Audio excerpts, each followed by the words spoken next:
Ayan, so pinupold na po. Dahil dyan, unahin na natin ang pa-message ng lolo't lola. Dito na tayo para, ano na to, sabi nila sa amin, ito ay short. But, kita nyo naman ang pasabog agad. Short na nga. Lola, message na agad sa apo. Ayun. Si lolo po na.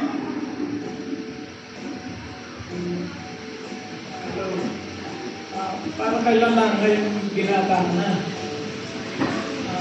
Asawa Kasi na. baby ka na. Sana magtagumpay ka sa anong paroroonan.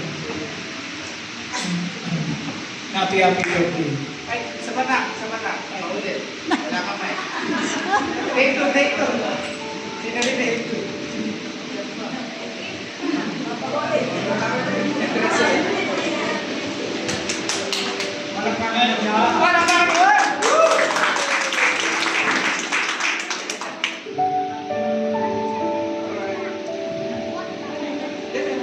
Happy birthday po. Sana ang pangarap ko sa'yo, sana lahat ng pinakamagagandang mangyari sa isang batang katulad mo, sana matupad mo lahat ang iyong pangarap po. At sana lahat ng yung lahat ng mga pinagbibilin sa'yo ng mga tatay-nanay mo, at napakasarap bang ko na sinusunod mo lahat ng gusto ng tatay at nanay mo. At siyempre, maligaya akong nakikita pagka yung magkakasundo-sundo kayong lahat.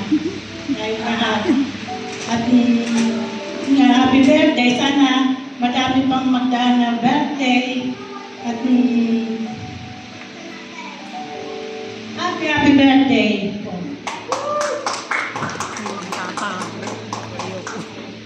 Ay, thank you, Lola. Si Lolo, ulitin pa ba ni Lolo? Okay, ulitin ni Lolo.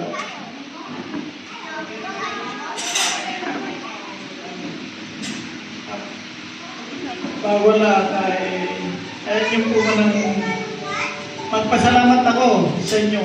Kahit sa malalayong lugar kayo, ay pinataman nyo ngayon ang pagmamahal nyo sa aming apo. At maraming salamat po sa inyo.